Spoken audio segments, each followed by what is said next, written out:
عبارت پڑھی ہے اب آپ لوگ. یہ کیا لال وال کیا بن کے آیا ہے اس میں؟ وہ جب ہو جائے گا پھر رائٹ ادھر ہی بند کر دیں. یہ سب صحیح چل رہا ہے. ٹھیک ہے پڑھیے عبارت پڑھیے. صفحہ نمبر 129. رقم الصفحاتی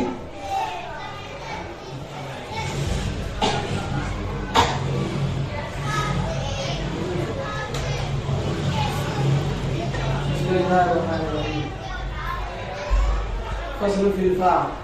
الفاء للتعقيب مع الوصل ولهذا تستعمل في العجزية بما أنها تتعقب شرط. قال أصحابنا رحمه الله إذا قال بعت منك هذا العبد ب1000 فقال الآخر وهو خربون يكون ذلك قبولا للبيع ابتزاعا ويثبت العتق منه عقيب البيع بخلاف ما لو قال وهو حر أو هو حر فإنه يكون ردا للبيع. وإذا قال للخياط انظر إلى هذا الثوب أيكفيني قميصا فنظر فقال نعم فقال صاحب الثوب فقطعه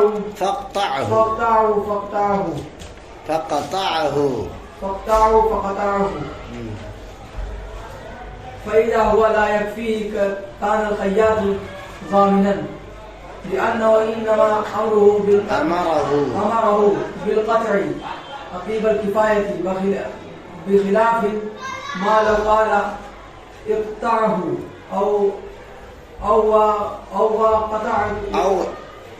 وقطعه فقطعه فإنه لا يكون الخياط ضامنا. ولو قال بعت منك هذا الثوب ب10 فقطعه ولم يكن شيئا كان البيع تاما. ولو قال إن دخلت هذه الدار فهذه الدار فأنت طالق فالشرط دخول الثاني عقيب دخول الأولى متصلا به حتى لو دخلت الثانية أولا أو آخرا لكنه بعد مدة لا يقع الطلاق وقد يكون الفاء بيان العلة. بس کریں.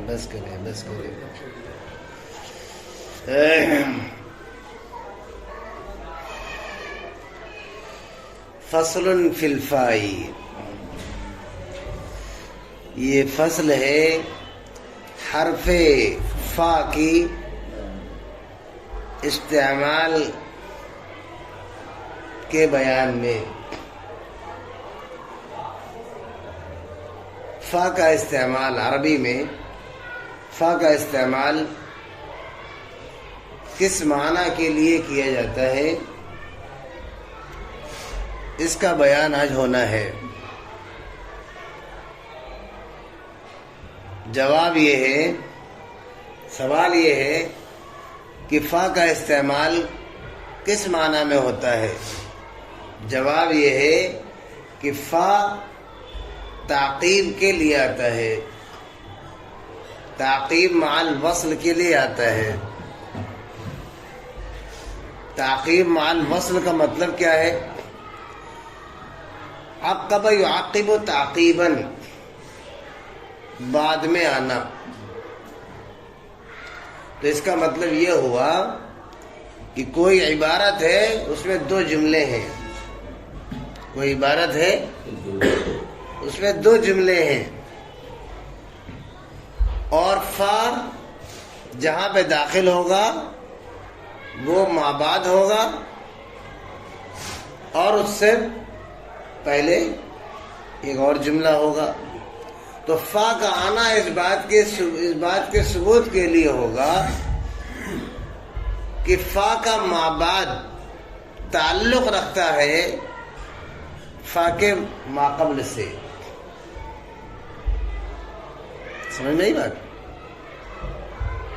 2 جملے ہیں، درمیان میں فا ہے. فا اس بات کو بتانے کے لیے ہے کہ میرے بعد جو جملہ ہے اس کا تعلق پہلے والے جملے سے ہے. یعنی پہلا جملہ شرط ہوگا اور دوسرا جملہ جزا بنے گا. اسی لیے اس کو ایسے بھی کہتے ہیں الفاء للتعقیب مع الوصل، یا یوں بھی کہہ سکتے ہیں الفاء للجزائی. فا جزا کے لیے آتا ہے، یعنی جزا پہ داخل ہوتا ہے. آئی بات سمجھے؟ تو پوری جی میری بات کا خلاصہ یہ نکلا کہ فا تعقیب کے لیے آتا ہے. اتنی بات جاننے کے لیے، اتنی بات تو سمجھ میں آ گئی آپ کو. اب ایک دوسری بات عرض کرنے جا رہے ہیں، یا اس کی اور تھوڑی سی تفصیل سمجھ لیں کہ فا اگر تعقیب کے لیے آئے گا تو ہمیشہ شرط و جزا کے معنی ہوں گے. پہلا جملہ شرط اور دوسرا جملہ جزا. تو مطلب کیا نکلے گا؟ کہ مطلب یہ نکلے گا کہ فا کے مابعد والا جملہ تبھی متحقق ہوگا جب ما قبل میں کہی گئی بات بطور شرط کے پائی جائے گی. جیسے اگر کسی نے کہا ان دخلت الدار فانت طالق، اگر تو گھر میں داخل ہوئی، یہ جملہ اول ہے. فانت طالق، تو فا بیچ میں ہے اور انت طالق اس کا مابعد ہے. تو فا کا ما قبل کیا ہے؟ ان دخلت الدار، اور فا کا مابعد کیا ہے؟ انت طالق، اور درمیان میں کون ہے؟ فا. جی تو فا اس بات کو بتانے کے لیے ہے کہ انت طالقن کا تعلق ان دخلت الدارہ سے ہے اور وہ بطور شرط کے ہے. اس کا مطلب یہ ہوا کہ دخول دار اگر پایا جائے گا تو طلاق کا وقوع ہو جائے گا، اور اگر دخول دار نہ پایا جائے گا تو طلاق بھی واقع نہ ہوگی. گویا فا جب تعقیب کے معنی میں ہوگا جو کہ فا کے اصل معنی ہے تو اس صورت میں شرط و جزا کے معنی پائے جائیں گے. بات سمجھا گئی بات؟ یہاں تک تو بات یہ تھی کہ فا تعقیب مال وصل کے لیے آتا ہے. اس میں ایک لفظ وصل بھی ہم بول رہے ہیں، اس پہ بھی دھیان دیجیے آپ. الفاء للتعقیب مع الوصل، وصل کا مطلب ہوتا ہے کہ جو بات پہلے جملے میں کہی جا رہی ہے اور جو چیز بعد میں کہی جا رہی ہے، دونوں کا ایک مجلس میں اور ایک جگہ پر جوڑ ضروری ہے، اتصال ضروری ہے، وصل ضروری ہے. ایسا نہیں ہے کہ پہلی والی بات 1 گھنٹہ پہلے ہو، دوسری والی بات 1 گھنٹے کے بعد ہو، یا پہلی والی بات ایک مجلس میں ہو اور دوسری والی بات دوسری مجلس میں ہو، تو پھر فا کام نہیں کرے گا.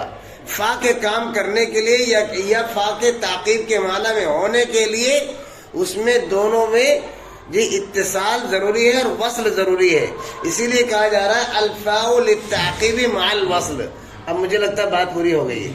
آگے کی بات یہ ہے کہ فا کے حقیقی معنی تو یہی ہے، لیکن فا کبھی کبھی بطور مجاز کے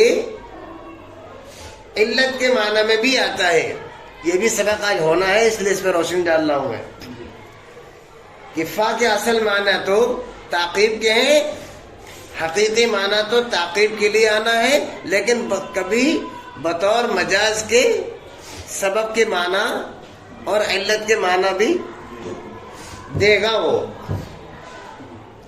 چنانچہ جب سبب کے معنی وہ دے گا تو اس صورت میں شرط و جزا کے معنی اس میں نہ ہوں گے.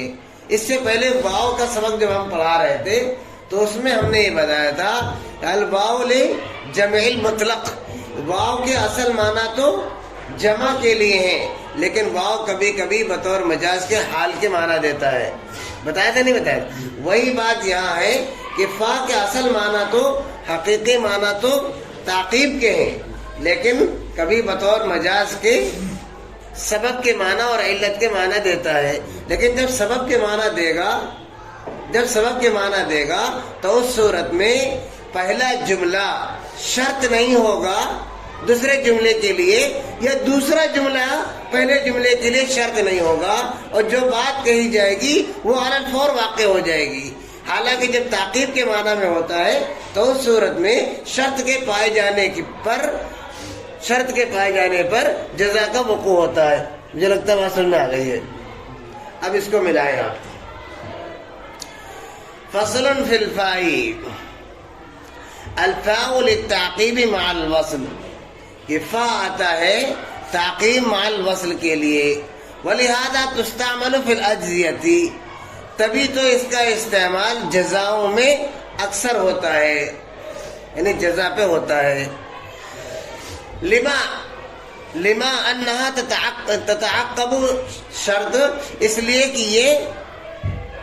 کہ یہ شرط کے بعد آتا ہے، تتعقب بعد میں آتا ہے، بالشرطی شرط کے۔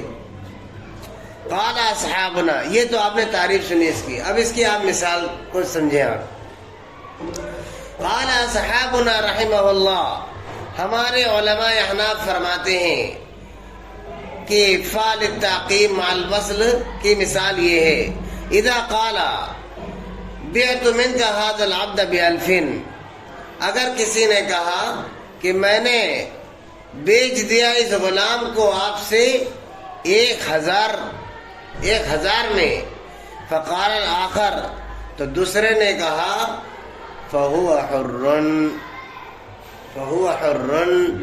تو وہ آزاد ہے، تو کیا ہوگا؟ فرماتے ہیں یکون ذلک قبولا للبیع اقتضاء، یہ جملہ فهو حر والا جملہ یہ بیع کو قبول کرنا ہوگا اقتضاء۔ یہ ہم اقتضاء النص کے بیان بتا چکے ہیں کہ اقتضاء النص اقتضاء یعنی بطور تقاضے کی، چونکہ اس نے فهو حر ڈائریکٹ کہا ہے، حالانکہ یہ تفسیر ہم پہلے بیان کر چکے ہیں، اس لیے ہم اس کو بیان نہیں کرنا چاہ رہے ہیں۔ ہم یہ کہہ رہے ہیں کہ یہاں پر بیع کی قبولیت اقتضاء مانی جائے گی، اور جب بیع ہو گئی اور یہ اس غلام کا مالک ہو گیا تو اب اس پر یہ کہہ رہا ہے فهو حر، تو وہ آزاد ہے، یعنی آپ نے مجھ سے بیچا اور میں نے اسے قبول کیا اور میرے ذمے 1000 روپے ہوئے اور میں اس کو آزاد کر رہا ہوں، یہ معنی نکلے اس کے پورے۔ یہی بات سمجھ میں، لیکن اتنا سب لکھا تو ہے نہیں اس میں، اتنا سب نہیں لکھا ہے تو نہیں لکھا ہے۔ اقتضاء النص کی بحث تو پڑھی ہے، اقتضاء النص کی بحث تو پڑھی ہے، جس نے نہیں پڑھی وہ پڑھے لے، اور اب تو بڑا آسان ہے، جا کے جو ہے ویڈیو دیکھ لے، بلکہ ہم نے جو ہے اس کو شروع ہی کیا تھا اقتضاء النص سے۔ تو یہ سب کام جانتے ہو کون کر رہا ہے؟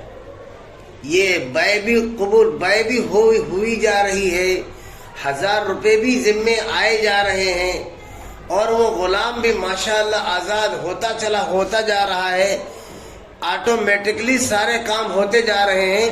اتنا جادو کس چیز میں ہے؟ اس میں ہے جادو۔ یہ جادو کون کر رہا ہے؟ یہ جادو فا کر رہا ہے۔ یہ جادو کون کر رہا ہے؟ جی، کیوں، کیسے اتنا جادو آ گیا اس کے اندر؟ فرماتے الفاء للتعقیب مع الوصل، that is the way۔ تو اب تو سمجھ میں آ ہی گیا ہوگا، سمجھ میں آ گیا تو اچھی بات ہے، اور نہیں سمجھ میں آ گیا تو ایک اور مثال لیجیے۔ فرماتے ہیں بخلاف ما لو قال، بخلاف اس کو وہ واو کے ساتھ بھی کہہ سکتا تھا، بخلاف اسی جملے کو وہ کہے گا لیکن واو کے ساتھ کہے گا، تو واو کاہے کے لیے آتا ہے؟ واو تو جمع کے لیے آتا ہے خالی، جی، یعنی بعت منک، جی، بخلاف اس کے کہ اگر وہ یہ کہتا ہے وهو حر، یعنی بعت منک هذا العبد ب1000، اس نے کہا کہ میں نے اپنے غلام کو آپ سے بیچ دیا 1000 میں، تو وہ یہ کہہ رہا ہے ہوا حر، یا اس نے یہ ہوا حر کہنے کے بجائے جی وہوا حر کہہ دیا، وہوا حر کہہ دیا۔ کیا کہا اس نے؟ ہوا حر او ہوا حر، یہ اس نے کہا، جی، تو کیا ہوگا؟ فرماتے فَإِنَّهُ يَكُونُ رَدًّا لِلْبَيْعِ، تو یہ بیع کو رد مانا جائے گا، یعنی بیع ہی نہ ہوگی، اور اگر بیع نہ ہوگی تو یہ آدمی مالک بھی نہیں بنے گا، اور جب مالک نہیں بنے گا تو بغیر مالک کے وہ آزاد کیسے ہوگا؟ جی یعنی ساری کہانی پلٹ جائے گی واو میں اور فا میں. اسی لیے اصول الشاذ پڑھنا ضروری تھا. جی اگر وہ ہوا بولتا ہے جی ہوا حرن کہتا ہے یا او ہوا حرن کہتا ہے تو یہ بے نہیں ہوگی. کیوں؟ اس لیے کہ واو تعقیب کے لیے نہیں آتا, واو جمع کے لیے آتا. اور تب ترجمہ یہ ہوگا کہ میں کیسے خریدوں بھائی, وہ تو پہلے سے آزاد ہے. کیا تم کسی آزاد کو بیچو گے؟ راستے چلتے ہوئے کسی مسافر کو بیچو گے کیا؟ وہ تو آزاد ہے. یہ ترجمہ ہوگا اس کا. جب یہ ترجمہ ہوگا تو کہاں پہ ہو جائے گی؟ اسی بات کی ایک اور مثال دیکھیے آپ. فرماتے ہیں وَإِذَا قَالَ لِلْخَيَّاطِ انظُرْ إِلَى هَذَا الثَّوْبِ يَكْفِينِي قَمِيصًا فنظر الخياط فقال نعم فقال صاحب الثوب فقطعه. کہ ایک آدمی نے درزی سے کہا, ٹیلر صاحب سے کہا, دیکھیے اس کپڑے کو, کیا اس میں میرا کرتا ہو جائے گا؟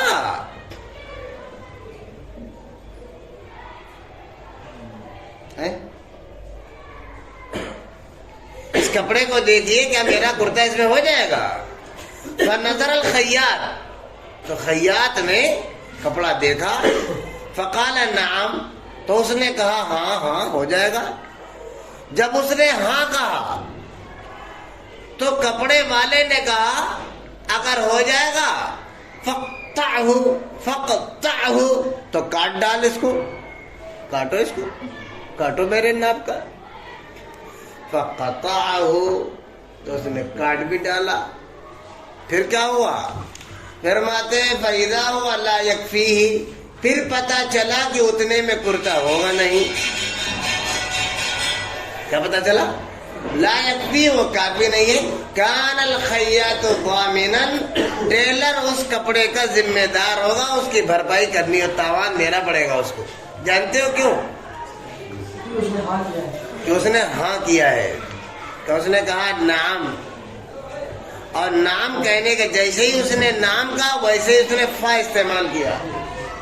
فقطعہ, تو کاٹ دو. تو جب فا کا استعمال کیا ہے وہ نام پہ کیا ہے, تو نام گویا شرط ہے اور فقطعہ اس کی جزا ہے, اور شرط پائی گئی تو جزا بھی پائی جائے گی. تو آپ ہی تو ذمہ دار ہوں گے. یہ کمال کس کا ہے؟ یہ فا کا ہے. لِأَنَّهُ إِنَّمَا أَمَرَهُ بِالْقَطْعِ, کیونکہ اسی نے حکم دیا تھا کاٹنے کا. وہ نام کہہ کر کے نام کہا تھا نا اس نے. لِأَنَّهُ إِنَّمَا أَمَرَهُ بِالْقَطْعِ عَقِيبَ الْكِفَایَةِ, اس لیے کہ اس نے کاٹنے کا صاحب کپڑا, صاحب ثوب نے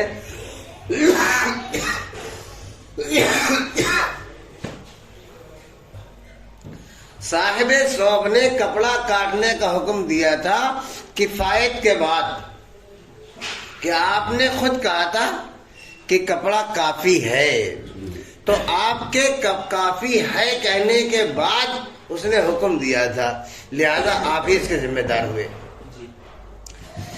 بخلاف ما لو قال اقطعوا او اقطعوا فقطعوا فانه لا يكون الخياط ضامنا, بخلاف اس صورت کے کہ بجائے فا استعمال کرنے کے اگر وہ واو استعمال کرتا ہے تو اس کو تاوان نہ دینا پڑے گا.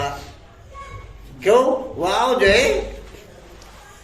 ہے جمع کے لیے آتا ہے, لہذا وہ پہلا جو اس کا نام ہے وہ اس کے لیے شرط نہیں بنے گا اور نہ یہ اس کے لیے جزا بنے گا. یہ بات ہے. فرماتے ہیں کہ اگر اس نے یہ کہہ دیا کہ اقطعہ, کاٹو اس کو, تو یہ پورا خود سے نیا جملہ ہے, جملہ استئنافیہ ہو جائے گا. یعنی میں نے آپ کو بتایا تھا کہ فا تعقیب کا مطلب یہ ہوتا ہے کہ بعد والے جملے کا پہلے والے جملے سے تعلق ہے. لیکن جب آپ فا استعمال نہیں کرتے ہیں اور کوئی حکم دیں گے, کوئی امر دیں گے, تو اس کا یہ مطلب نکلتا ہے کہ بات یہیں سے شروع ہو رہی ہے. تو اگر وہ فقطعہ کہنے کے بجائے اقطعہ کہتا تو اس کا مطلب ہوتا کہ میری اس بات کا میرے پہلے والے مذاکرے سے کوئی تعلق نہیں ہے. اقطعہ, کاٹو اس کو, اور جب تم نے کہا کاٹو تو میں نے کاٹ دیا. اب وہ آؤں ہو گیا یا با ہو گیا, اب سے کیا مطلب ہے؟ بس فقطعه تو اس نے کہا فإنه لا يكون الخياط ضامنا. سننا آگے بات. فرماتے ہیں ولو قال، اور اگر وہ یوں کہے بعت منك هذا الثوب ب10 کہ میں نے تم سے اس کپڑے کو 10 روپے میں بیچا، جی بیچ دیا، فقطعه تو اس کو کاٹ دو، فقطعه تو اس نے کاٹ بھی دیا، ولم يقل شيئا اور اس نے اور کچھ بھی نہ کہا، کان البیع تاما جی بیع مکمل ہو جائے گی، جی بیع مکمل بھی ہو جائے گی. بعت منك هذا الثوب ب10 فقطعه، انہیں پورا جملہ اسی نے استعمال کیا. کیا کہا کہ میں نے آپ سے اس کپڑے کو 10 روپے میں بیچا، بیچ دیا، لہذا آپ اس کو کاٹ دیجئے، مطلب 10 گز کاٹ دیجئے، مطلب جتنا کپڑا ہے اس کو کاٹ دیجئے، آپ 10 روپے کے بقدر کاٹ دیجئے اس کو. چنانچہ خریدنے والے نے اس کو کاٹ دیا، اور کاٹ دیا لیکن منہ سے کچھ نہیں بولا، منہ سلا رہا اس کا، سمجھے؟ جو کچھ بولا اس نے بولا، اس نے خالی قینچی چلایا. تو قینچی جو آپ نے چلایا ہے وہ اس کے کہنے پہ چلایا ہے. بعت منك هذا الثوب ب10 میں نے بیچ دیا اس کپڑے کو آپ سے 10 روپے میں، فقطعه تو آپ کاٹ دیجیے. تو آپ نے یہ نہیں کہا کہ میں نے قبول کیا یا قبول نہیں کیا، آپ کچھ بولے نہیں، لیکن قینچی آپ نے استعمال کر دی. تو قینچی کا استعمال کرنا اس بات کا ثبوت ہے کہ آپ نے اس کو قبول کیا ہے. ولم يقل شيئا كان البيع تاما ولو قال، اور اگر کوئی آدمی یوں کہے ان دخلت هذه الدار فهذه الدار فانت طالق فشرط دخول الثاني عقيب دخول الاول متصل به. اگر کوئی آدمی کہتا ہے کہ اس گھر میں اگر تو داخل ہوئی اور پھر اس گھر میں داخل ہوئی، آیا دیکھو، پھر اس گھر میں داخل ہوئی تو تجھے طلاق ہے. فرماتے ہیں چونکہ اس میں فا آیا ہے لہذا یہاں پہ ترتیب ضروری ہوگی. فشرط دخول الثانیہ، چنانچہ شرط ہوگا دوسرے میں داخل ہونا پہلے کے بعد، دوسرے میں داخل ہونا پہلے کے بعد شرط ہوگا، کیونکہ اسی ترتیب سے اس نے کہا ہے. جی متصل بھی، اور وہ بھی متصل، یہ نہیں کہ دونوں عمل میں فرق ہو، ایک گھنٹہ پہلے ہو ایک گھنٹے کے بعد ہو، ایسا نہیں. فرماتے حتی لو دخلت الثانیۃ اولا او آخرا لکنہ بعد مدت لا یقع الطلاق، یہاں تک کہ اگر وہ دوسرے میں داخل ہوئی پہلے، دوسرے میں داخل ہوئی پہلے، او آخرا لیکن دوسرے میں دوسرے میں داخل ہوئی لیکن تھوڑی دیر کے بعد داخل ہوئی، تب بھی طلاق واقع نہیں ہوگی، کیونکہ شرط نہیں پائی جائے گی دونوں صورتوں میں. جی شرط نہیں پائی جائے گی. بات سمجھ نہیں آ رہی؟ تو یہ بات ہو گئی. تو یہ تو بات تھی یہاں تک. تو مجھے لگتا ہے کہ یہیں تک رہنے دیں. یہاں سے آگے کا جو سبق پڑھا نہیں رہے، بتا رہے ہیں کہ یہاں سے وقت یکون الفاء لبیان العلت، کہ فا کبھی کبھی علت کے معنی، علت کو بیان کرنے کے لیے اور یا سبب کو بیان کرنے کے لیے بھی آتے ہی ہے. ٹھیک ہے انشاءاللہ. یہ بھی بولنا تھا لیکن مجھے لگتا ہے ٹائم زیادہ ہو گیا تو رہنے دیتے ہیں. ٹھیک ہے انشاءاللہ. صحیح کرو.